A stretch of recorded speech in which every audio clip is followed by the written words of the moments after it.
আপোনালোকৰ জৰিয়তে ৰাইজক সমগ্ৰ কৰি দিছোঁ। সন্মানীয় সাংসদ ধুবুৰী সমষ্টি সাংসদ ৰকিবুল হুছেইন ডাঙৰীয়াই সন্মানজনক সম্বোধন কৰিব। লগত সন্মানজনক সম্বোধন কৰিব প্ৰাক্তন ৰাজ্যসভা সাংসদ ডাঙৰীয়াই। AICC honourable secretary Manoj Chauhan ji हमारे साथ थे।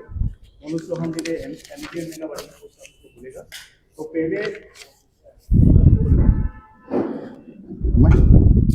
कौन बोलेगा पहले? रकीबुल हुसैन डांगरिया संबोधन करो ना करो তুমি কোৱা তেতিয়াহ'লে প্ৰথমে থিংকিলে মই এইখিনি কৰি আছোঁ और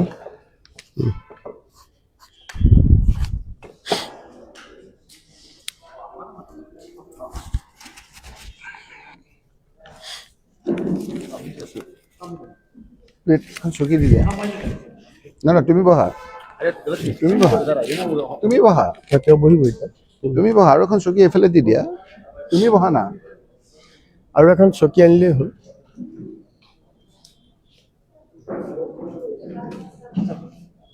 आरम्भ करूँ माननीय सांबादिक बंधुसकल আজি অসম প্ৰদেশ কংগ্ৰেছ কমিটিৰ হৈ মই ৰকিবুল হুছেইনে আৰু অল ইণ্ডিয়া কংগ্ৰেছ কমিটিৰ মাননীয় সম্পাদক আমাৰ মনোজ চৌহান ডাঙৰীয়া তেখেতে অসমৰ দায়িত্বত সেক্ৰেটাৰী হিচাপে আছে আৰু আপোনালোকে জানে যে অসম প্ৰদেশ কংগ্ৰেছ কমিটিৰ এজন সভাপতি আছিলে মাননীয় সাংসদ ৰিপুন বৰা ডাঙৰীয়া আৰু আমাৰ মাননীয় বিধায়ক আব্দুল ৰহিম আহমেদ বেদব্ৰত বৰা মিডিয়া সেলৰ অধ্যক্ষ এই লোকসকলে অসম প্ৰদেশ কংগ্ৰেছ কমিটিৰ হৈ আমি এটা অতি গুৰুত্বপূৰ্ণ বিষয়বস্তুৰ ওপৰত আমাৰ কথাখিনি আপোনালোকৰ ওচৰত আলোকপাত কৰিব খুজিছোঁ আমি কৰাৰ পিছত মনোজ চৌহান ডাঙৰীয়াই বেলেগ এটা বিষয়বস্তুৰ ওপৰত MG এনৰেগাৰ ওপৰত সংক্ষেপে কিছু কথা আপোনালোকক ব্যক্ত কৰিব মাননীয় সাংবাদিক বন্ধুসকল গোটেই ভাৰতবৰ্ষত এতিয়া হুলস্থুলীয়া পৰিৱেশৰ সৃষ্টি হৈছে যে গণতন্ত্ৰ বিপন্ন হৈছে সংবিধান বিপন্ন হৈছে এই ক্ষেত্ৰত বিভিন্ন ৰাজ্যত ইলেকশ্যন হৈ যোৱাৰ পিছত দেখা গৈছিল যে ভোটাৰ লিষ্টত বহুত বাহিৰা মানুহৰ নাম সোমাইছে পৰৱৰ্তী সময়ত গোটেই ভাৰতবৰ্ষতে ইয়াত ভূত চুৰ আখ্যা দিছে হাৰিয়ানা বিহাৰ মহাৰাষ্ট্ৰ এই ৰাজ্যখিনিত ব্যাপক আকাৰে ভূত চুৰ হোৱাৰ পাছত যেতিয়া সকলোৰে দৃষ্টিগোচৰ হ'ল সকলো ৰাজপথলৈ নামিলে বিশেষকৈ ৰাহুল গান্ধী ডাঙৰীয়া মাল্লিকাৰ্জুন খাৰ্গে ডাঙৰীয়াৰ নেতৃত্বত সকলো বিৰোধী পক্ষ লোকসভাতো এই কথাবিলাক উদাহৰণ সহ দাঙি ধৰিলে তাৰ পিছত ইলেকশ্যন কমিশ্যন অফ ইণ্ডিয়াই অলপ হচকিত হ'ল আৰু ভয় খালে তাৰ পৰৱৰ্তী সময়ত কিছুদিন নিমাত নিতাল হৈ থাকিল কিন্তু তেওঁলোকক নিৰ্দেশ দিয়া কেন্দ্ৰীয় চৰকাৰে সেইকাৰণে আকৌ বাধ্য হ'ল ইলেকশ্যন অহা ৰাজ্যকেইখনত আকৌ SIR কৰাৰ কাৰণে তেওঁলোকে ঘোষণা কৰিলে হঠাৎ এদিন ইলেকশ্যন কমিশ্যন অফ ইণ্ডিয়াই ঘোষণা কৰিলে যে কেইবাখনো ৰাজ্যত SIR হ'ব কিন্তু গৌৰৱ গগৈ ডাঙৰীয়া প্ৰদেশ কংগ্ৰেছৰ সভাপতি ডাঙৰীয়াই মোক ৰিপুন বৰা আৰু মুস্তাফা খাদ্দাম হুছেইন এডভোকেটক CO ডাঙৰীয়াৰ এখন সভালৈ পঠিয়াইছিল আৰু সেই সভাত আমি যুক্তি প্ৰদৰ্শন কৰিছিলোঁ যে অসমত SIR হ'ব নোৱাৰে এই কাৰণে SIR হ'ব নোৱাৰে যে SIRৰ কাৰণে যিবিলাক নথিপত্ৰ ইলেকশ্যন কমিশ্যন অফ ইণ্ডিয়াই দিছে এই গোটেইবিলাক কাগজ পত্ৰ ইতিমধ্যে পুংখানুপুংখক্ৰমে সকলোৰে ঘৰত সকলোৰে ইণ্ডিভিজুৱেলি কেইবাবাৰো চালি জাৰি চাই অসমত NRC হৈছে। NRC হোৱাৰ পিছত সুপ্ৰিম কোৰ্টৰ তত্ত্বাৱধানত দফাই দফাই আলোচনা কৰাৰ পাছত পূৰ্ণাংগ হৈছে আৰু সেয়েহে একেটা বস্তু ইয়াত হ'ব নোৱাৰে। সুপ্ৰিম কোৰ্টে এই ক্ষেত্ৰত ৰায় দিছে যে NRC ইতিমধ্যে আমি পাব্লিছ কৰিছোঁ। যেতিয়া এই কথাখিনি ইলেকশ্যন কমিশ্যন অফ ইণ্ডিয়াৰ প্ৰতিনিধি CO ডাঙৰীয়াক অসমত আমি আনুষ্ঠানিকভাৱে জনালোঁ, তাৰ কেইদিনমানৰ পিছত যেতিয়া ইলেকশ্যন কমিশ্যন অফ ইণ্ডিয়াই বিভিন্ন ৰাজ্যত SIR হ'ব বুলি ক'লে, সেই সময়ত আমি যিখিনি কথা কৈছিলোঁ, যিখিনি প্ৰচিডিং হৈছিল, মই ৰিপুণ বৰা ডাঙৰীয়াই বিশেষকৈ সেই কথাখিনিকে ইলেকশ্যন কমিশ্যন অফ ইণ্ডিয়াই ক'লে যে অসমত SIR নহয়। আমি তেতিয়া কৈছিলোঁ যদি SIR আপোনালোকে অসমত কৰে তেতিয়া আমি সুপ্ৰিম কোৰ্টত যাবলৈ বাধ্য হ'ম আৰু গোটেই ভাৰতবৰ্ষত যিটো SIR কৰিছে সেইটো বন্ধ হৈ যাব। এই কথাখিনি নিশ্চয়কৈ ইলেকশ্যন কমিশ্যন অফ ইণ্ডিয়াই চালে, আইনগত দিশসমূহ চালি জাৰি চোৱাৰ পাছত তেওঁলোকে আনুষ্ঠানিকভাৱে ইলেকশ্যন কমিশ্যন অফ ইণ্ডিয়াই ঘোষণা কৰিলে যে অসমত SIR নহয়। যেতিয়া অসমত SIR নহয় বুলি ক'লে, তাৰ পিছ মুহূৰ্ততে মাননীয় মুখ্যমন্ত্ৰী হিমন্ত বিশ্ব শৰ্মা ডাঙৰীয়াৰ তৎ নোহোৱা হ'ল। তেওঁ ভাবি আছিল যে অসমতো এনেকৈ ভোট চুৰ কৰিব, তেওঁ ভাবি আছিল যে অসমতো এনেকৈ ইয়াৰ মানুহেতো তেওঁক বিশ্বাসত নলয়েই, বাহিৰৰ মানুহ আনি ভোট ল'ব। যেতিয়া ইয়াত আইনগতভাৱে NRC থকাৰ কাৰণে SIR নহয় বুলি তেওঁলোকে ক'লে, ইলেকশ্যন কমিশ্যন অফ ইণ্ডিয়াৰ ভয় লগালে। তাৰ পিছতে আপোনালোকে জানে যে ইলেকশ্যন কমিশ্যন অফ ইণ্ডিয়াই এতিয়া আৰু ইণ্ডিপেণ্ডেণ্ট অথৰিটি কনষ্টিটিউচন হৈ থকা নাই। কেন্দ্ৰীয় চৰকাৰৰ আৰু বিশেষকৈ হিমন্ত বিশ্ব শৰ্মা ডাঙৰীয়াৰ কথামতে ডিলিমিটেশ্যন কৰিলে অসাংবিধানিকভাৱে। লগে লগে এটা পদ্ধতি উলিয়ালে যে অসমত SIR নহয় যদিও স্পেচিয়েল ৰিভিজন হ'ব। SSR স্পেচিয়েল ৰিভিজন সাধাৰণতে ভোটাৰ লিষ্টত সময়ে সময়ে ইলেকশ্যনৰ আগতে হওক জানুৱাৰী আগত SR হয়, সেইটো হয় চামাৰী ৰিভিজন। চামাৰী ৰিভিজন হয় 18 বছৰ ওপৰৰ মানুহ ল'ৰা ছোৱালী কোনোবা তেওঁলোকৰ ভোটটো সোমায়, কোনোবা বাহিৰত থাকিলে ট্ৰেন্সফাৰ হৈ তেওঁৰ নামটো আহে, কোনোবা ঢুকালে মৰিলে তেখেতৰ নামটো ডিলিট হয়। এইটো এটা ইলেকশ্যন কমিশ্যনৰ কণ্টিনিউৱাছ প্ৰচেছ। এইটোৰ কাৰণে কোনো আপোনাৰ স্পেচিয়েল ৰিভিজনৰ প্ৰয়োজন নাই। Summary revision is sufficient for that. কিন্তু অসমত এটা স্পেচিয়েল ৰিভিজন কৰিলে আৰু স্পেচিয়েল ৰিভিজন কৰি CO ডাঙৰীয়াই অসম প্ৰদেশ কংগ্ৰেছৰ লগতে বাকী দল সংগঠনকো মাতি আনি ক'লে যে আপোনালোকে চিন্তা কৰিব নালাগে, স্পেচিয়েল ৰিভিজনত কোনো অসুবিধা নহয়, আমাৰ যিটো চামাৰী ৰিভিজন একজেক্টলি সেইটোৱে হ'ব। আমিও সেই কথাত ক'লো যদি সেইটোৱে হয় আমাৰ কোনো আপত্তি নাই।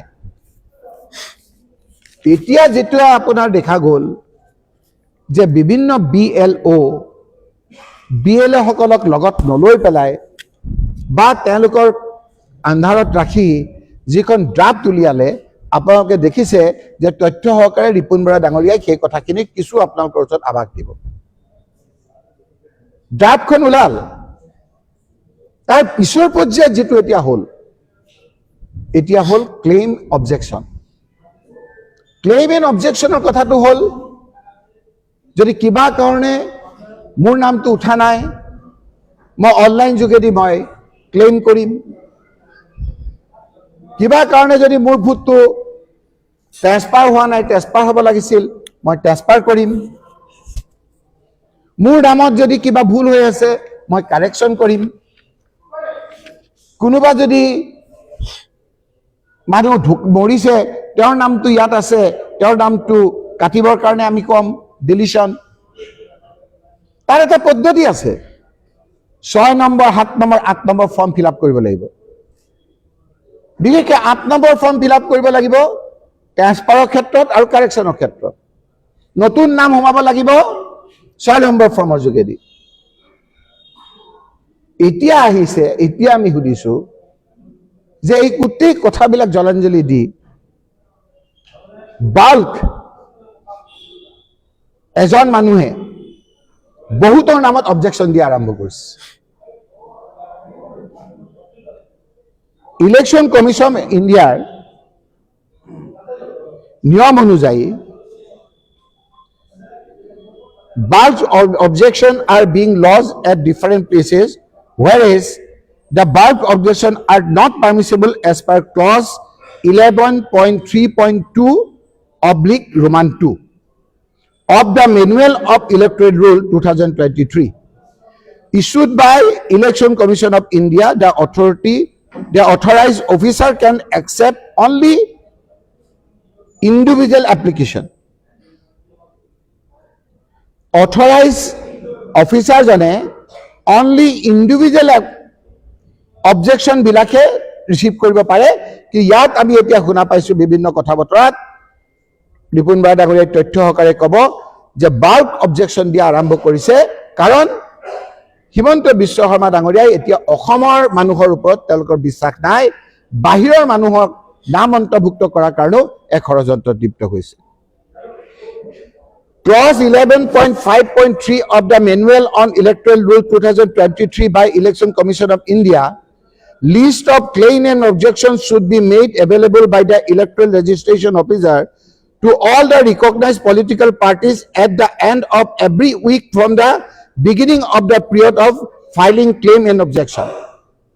প্রত্যেক সপ্তাহত কি ক্লেম হল, কি objection hall, as per Selection Commission of India manual মতে political party বিলাকক জনাব লাগে। The electoral registration officer should call a meeting all recognized political parties and personally hand over to their representatives a list of claim and objection received till that date. কোনো নিয়ম মানা নাই। যদি কৰবাত claim হৈছে, অবজেকশ্যন হৈছে, এক সপ্তাহৰ ভিতৰত তাত ক্লেইম অবজেকশ্যন বিলাক পলিটিক্যাল পাৰ্টিক দিব লাগে ইলেকশ্যন কমিশ্যন অফ ইণ্ডিয়াৰ ৰুল মতে। গতিকে এটা ব্যাপক ভূতচোৰৰ এটা ষড়যন্ত্ৰ ইয়াত চলিছে। এই কথা বতৰাবিলাকত ইলেকশ্যন কমিশ্যন অফ ইণ্ডিয়াই নীৰৱ দৰ্শক ভূমিকা পালন কৰিছে আৰু ৰিপুন বৰা ডাঙৰীয়াই কব কেনেকৈ। আমি আগতে কৈছো যে ইলেকশ্যন কমিশ্যন অফ ইণ্ডিয়া এটা ইণ্ডিপেণ্ডেণ্ট কনষ্টিটিউশ্যনেল অথৰিটি, এজন ডিচি, এজন মুখ্যমন্ত্ৰী চৰকাৰৰ অফিচাৰ, কিন্তু যেতিয়া ইলেকশ্যনৰ কামত লাগি যায় তেওঁ নিউট্ৰেল। সেইটোৱে আমাৰ সাংবিধানিকৰ আমাৰ সৌন্দৰ্য। আজি আমাৰ সেই অফিচাৰবিলাকক ইনফ্লুৱেঞ্চ কৰিবৰ কাৰণে মুখ্যমন্ত্ৰী ডাঙৰীয়াই যেনেদৰে হস্তক্ষেপ কৰিছে, যিদৰে তেওঁ কি মানুহক নাম কাটিব কি কাটিব কৈছে, যাৰে বিজেপিৰ সভাপতি ডাঙৰীয়াই যি ধৰণৰ কৈছে, এই কথা বতৰাবিলাক অসাংবিধানিক, এই কথাবিলাক ইলিগেল, এই কথাবিলাক আইন বহিৰ্ভূত কথা। গতিকে এতিয়া বহুতো ঠাইত দেখা গৈছে যে মোৰ ঘৰ, মই ক'ৰবাৰ পৰা বেলেগ জেগাত যাম, 8 নম্বৰ ফৰ্ম ফিল আপ কৰিব লাগে। 8 নম্বৰ ফৰ্ম মই অনলাইনো কৰিব পাৰোঁ। এতিয়া দেখা গৈছে বহুত তথ্য দিম আপোনালোকক যে কিছুমান মানুহক 8 নম্বৰ ফৰ্ম ফিল আপ কৰোঁতে কয় যে এইটো এৰৰ। মোৰ নামটো মোৰ ফোনেৰে মই তাত দিম, তাত কোনে কৰিলে? বিভিন্ন ঠাইত মই বিলাসীপাৰাত চিঅ ডাঙৰীয়াক নিজে ফোন কৰি গৈছোঁ যে অনলাইনৰ 8 নম্বৰ ফৰ্ম ফিল আপ কৰিব নোৱাৰে, আপুনি কথাটো চাই লওক। তেতিয়া তেওঁ কৈছে যে এটা দিন চাওক যে আপুনি ক'ৰবাত আপোনাৰ নেটৱৰ্ক কিবা হৈ থাকিব পাৰে। এতিয়া গম পাইছোঁ যে সেই মানুহসকলক বাধ্য কৰাইছে যে ফৰ্ম 7ৰ দ্বাৰা, অলপ গুৰুত্বপূৰ্ণ, ফৰ্ম 7 দি তেওঁলোকৰ নামটো অন্তৰ্ভুক্ত কৰিব লাগে। 7 হ'ল ক্লেইম, মোৰ নামটো নতুনকৈ ভৰাবলৈ। 7 হ'ল ক্লেইম, নতুন ভৰাবলৈ। আৰু 7 objection 7 হ'ল অবজেকশ্যন। আৰু 8 নম্বৰ কথাটো হ'ল, 8 নম্বৰ হ'ল আপোনাৰ ট্ৰেন্সফাৰ কাৰেকশ্যন ট্ৰেন্সফাৰ আৰু কাৰেকশ্যন তেওঁ 7 নম্বৰ ফৰ্ম ফিল আপ কৰি পেলাই সেই ট্ৰেন্সফাৰ হোৱা মানুহজনৰ নামটো তাত অন্তৰ্ভুক্ত কৰিবলৈ বাধ্য কৰা কেইবাটাও আমাৰ অভিযোগ আহিছে তাৰ মানে যিসকলে ট্ৰেন্সফাৰ কৰিব সেই নামটো তাত অন্তৰ্ভুক্ত হ'বলৈ নিদিব ক'ব যে আপুনি এপ্লাই কৰা নাই 7 নম্বৰ ফৰ্ম আপোনালোকে কৰিছে গতিকে 7 নম্বৰ ফৰ্মটোত আপোনালোকে ভুলকৈ কৰিছে সেই কথাটো এতিয়া বহুত পোহৰলৈ আহিছে এইকাৰণে মুখ্যমন্ত্ৰী ডাঙৰীয়াই এই কথাবিলাক কৰি আছে যে আপোনালোকে দেখিছে যে অসমৰ উজনিৰ পৰা নামনিৰ পৰা পাহাৰ আজি পাহাৰত এক অস্থিৰ অৱস্থা হৈছে তাৰ স্থলীয়া খিলঞ্জীয়া মানুহসকলৰ আজি অস্থিৰ অৱস্থা এটা আছে আজি উজনিত আপোনালোকে দেখিছে যে বিভিন্ন অভিযোগ আছে আজি ফাৰ্ষ্ট পেজত সকলোতে আহিছে কোনোবাই গৈ পেলাই বিভিন্ন ঠাইত মানুহবিলাকৰ ভোটবিলাক হোৱাব খুজিছে আজি যে অনলাইন হোৱাব খুজিছে সেই অনলাইনৰো এটা আমাৰ মহাৰাষ্ট্ৰ আৰু হাৰিয়ানাত কি হ'ল মহাৰাষ্ট্ৰত 6 মাহৰ আগতে হোৱা MP ইলেকশ্যনত যিটো ফ্লেটত ডাঙৰ ফ্লেটত 700 মানুহ আছিল তাত 70,000 মানুহ দেখা গৈছিল এটা ঘৰত 70, 80, 100, 700 মানুহ সোমোৱাই 70,000 কৰিলে য'ত 35 লাখ হাৰিয়ানাতে নাম বৃদ্ধি হ'ল আৰু বিভিন্ন ঠাইত 25,000, 30,000, 40,000 মানুহৰ নাম কাটিছে সেইকাৰণে আমাৰ প্ৰদেশ কংগ্ৰেছৰ সভাপতি ডাঙৰীয়াই ইতিমধ্যে আমি অল পাৰ্টি আমাৰ বিৰোধী পক্ষৰ যিসকল আছে সেইসকলৰ লগত কথা বতৰা পাতিছে সেইসকলক আমি কেনেধৰণৰ ব্যৱস্থা লৈছো এই কথাখিনি আমাৰ ৰিপুন বৰা ডাঙৰীয়াই আপোনালোকক গোটেই কথাখিনি ব্যাখ্যা কৰিব এইফালে আহিবনি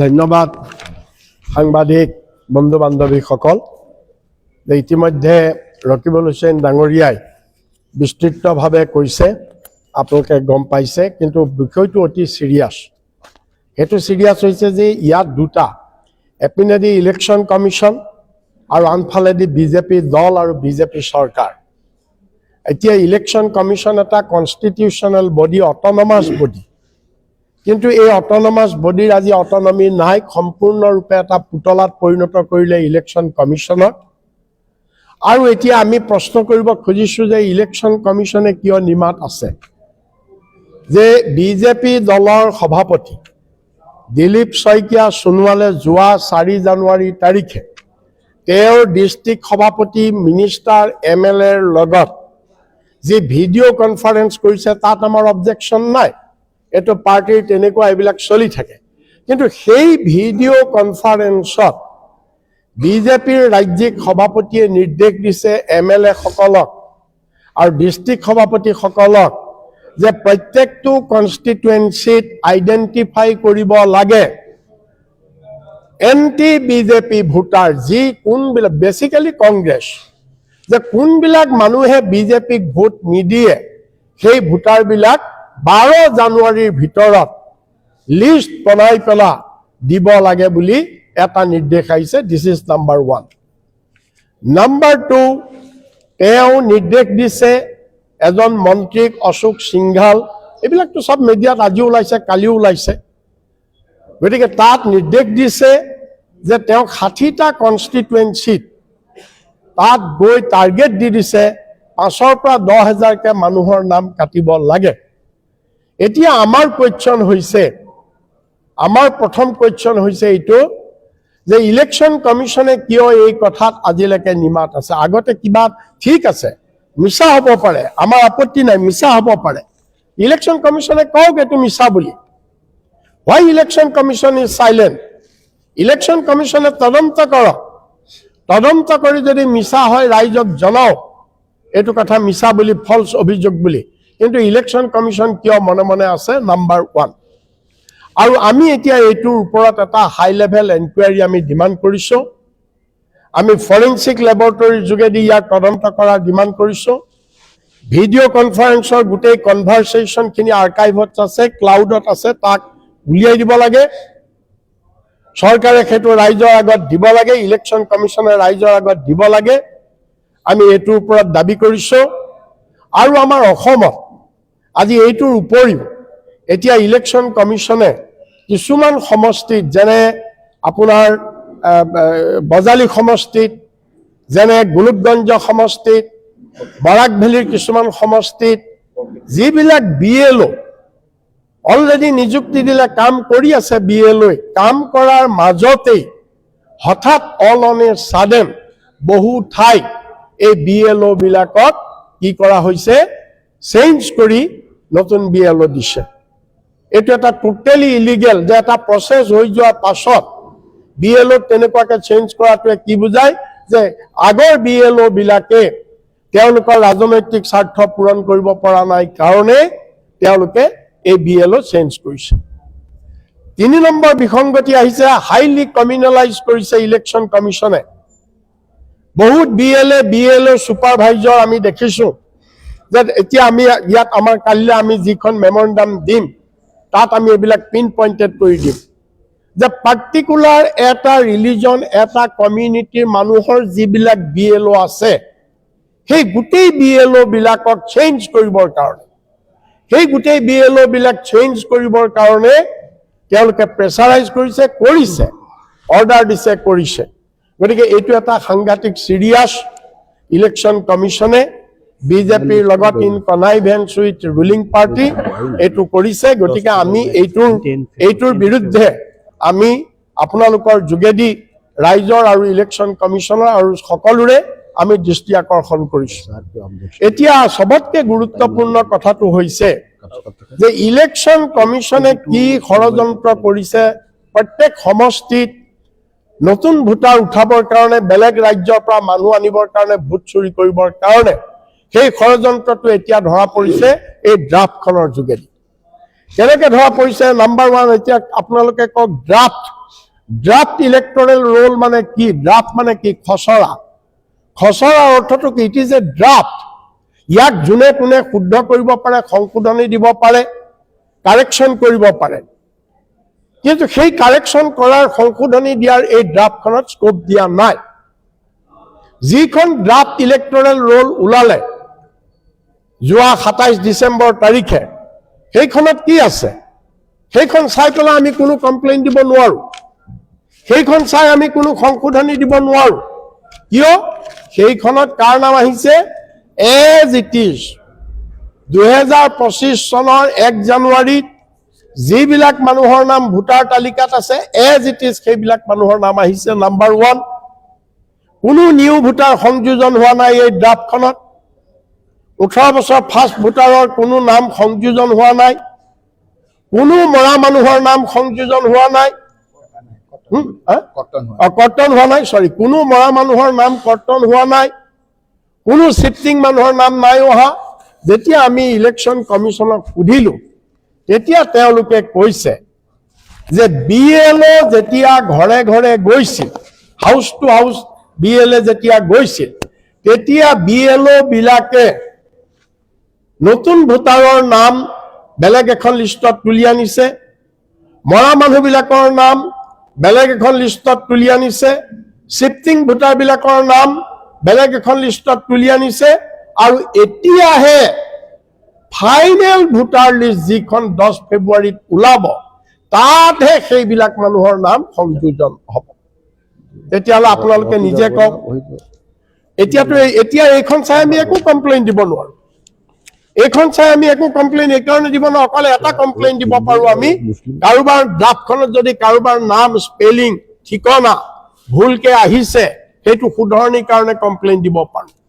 কিন্তু ডাউটফুল ভোট কিমান সোমালে, ডাউটফুল কিমান সোমাল, এইটো আমি এইখন ভোটাৰ লিষ্টত এতিয়া তেওঁলোকে দেখুওৱা নাই। এনেকুৱা কৌশল কৰিছে যে ফাইনেলত ওলাব এইবিলাক, আৰু ফাইনেল ওলাই যোৱাৰ পিছত কমপ্লেইন কৰাৰ কোনো স্কোপ নাথাকিব।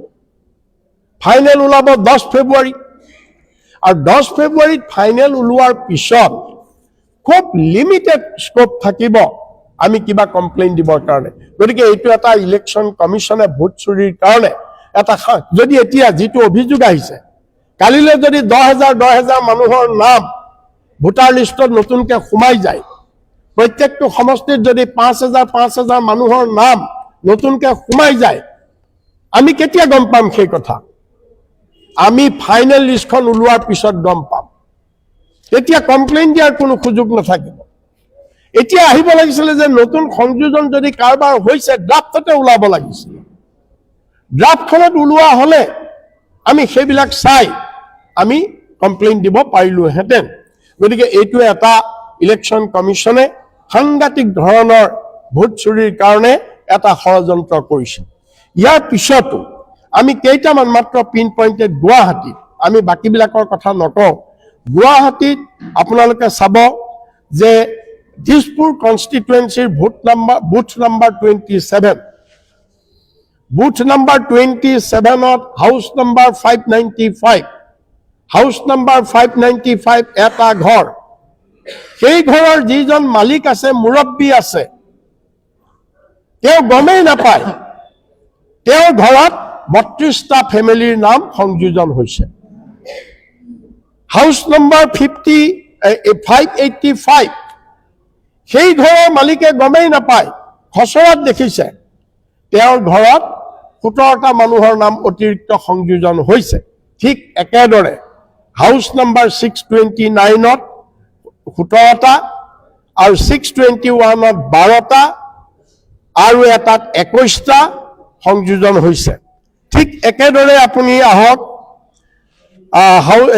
বুথ নম্বৰ 27, এইটো বুথ নম্বৰ 27 আৰু তাৰ পিছৰটো বুথ নম্বৰ 36। বুথ নম্বৰ 36ত 7টা পৰিয়ালৰ কাৰোৱে ঘৰ নম্বৰ নাই, ঘৰৰ নম্বৰ চম্বৰ একো নাইকিয়া, হাউচ নম্বৰ একো নাইকিয়া। এনেকুৱাকে যদি আমি চাওঁ, তাৰপিছত আমি চাম বুথ নম্বৰ 27ত চিৰিয়েল নম্বৰ 936, ভোটাৰৰ যিটো চিৰিয়েল নম্বৰ 936, বুথ নম্বৰ 27 আমি পিন পইণ্টেড কৈছোঁ, আপোনালোকে নোট কৰিব পাৰে, ভেৰিফাই কৰিব পাৰে। হাউচ নম্বৰো কৈছোঁ, হাউচ নম্বৰ 23, তাত 4টা মানুহ আছে ঘৰখনত, 4টা মানুহ। ঘৰখনৰ 4টা ফেমিলি মেম্বাৰৰ বিপৰীতে তাত সংযোজন হৈছে 22টা মানুহৰ নাম, এডিশ্যনেল। গতিকে এইবিলাক মানে সাংঘাতিক ধৰণৰ এনেকুৱা, আমি 2-3টা আপোনালোকৰ আগত উদাহৰণ দাঙি ধৰিছোঁ, এনেকুৱা অজস্ৰ গোটেই অসমত হৈছে। প্ৰথমে ড্ৰাফটখনত পৰিছে, ডেট ইজ নাম্বাৰ 1। আৰু ড্ৰাফটৰ পিছত এতিয়া ড্ৰাফটত বাকী আমাক জানিবলৈ দিয়া নাই।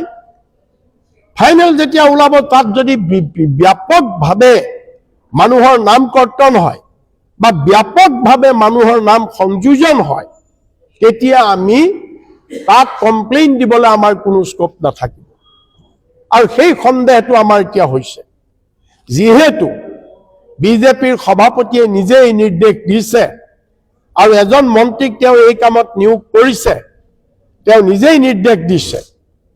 গতিকে আমি এই কথাবিলাকৰ, এই গোটেই কথাবিলাক আমি অহা কালিলৈ আমি এটা অল পাৰ্টি ডেলিগেশ্যন আমি চিফ ইলেক্টৰেল অফিচাৰৰ ওচৰলৈ আমি যাবলৈ ঠিক কৰিছোঁ। আমি তেওঁক পিন পইণ্টেড কমপ্লেইনবিলাক দিম আৰু তাৰ লগতে আমাৰ অল পাৰ্টিৰ এটা ডেলিগেশ্যন নতুন দিল্লীতো যাব, তাতো চিফ ইলেকশ্যন কমিশ্যন অফ ইণ্ডিয়াক এই কমপ্লেইন দিবগে। তাৰ অৱশ্যে আমি তাৰিখ ডেট ডেলিগেশ্যন ঠিক হোৱা নাই, কিন্তু সোনকালে যাব, সেই বিষয়ে আপোনালোকক আমি পিছত জনাম। এইখিনি হৈছে আমাৰ কথা। গতিকে এই গোটেই কথাবিলাকৰ পৰা আমাৰ সম্পূৰ্ণৰূপে সন্দেহ হৈছে। গতিকে ইলেকশ্যন কমিশ্যনে এটা তদন্ত দিব লাগে। এটা তদন্ত দি দিলীপ শইকীয়াৰ বিৰুদ্ধে উঠা অভিযোগ ইলেকশ্যন কমিশ্যনে খণ্ডন কৰিব লাগে। আৰু যদি সঁচাকে নাই বুলি কওক, আমি বিচাৰিছোঁ ভিডিঅ' কনফাৰেন্স। তেওঁ মই ৰিপিট কৰিছোঁ, এইটো তেওঁ যি ভিডিঅ' কনফাৰেন্স কৰিছিলে, সেই ভিডিঅ' কনফাৰেন্সৰ কনভাৰচেশ্যনৰ কপি, এইটো কপি এটা জাষ্টিছৰ খাতিৰত, সংবিধানৰ খাতিৰত, অসমৰ মানুহৰ পৰা সন্দেহ দূৰ কৰাৰ খাতিৰত তাক ৰাজহুৱা কৰিব লাগে। আমি তাৰ দাবী জনাইছোঁ। ধন্যবাদ। Media friends,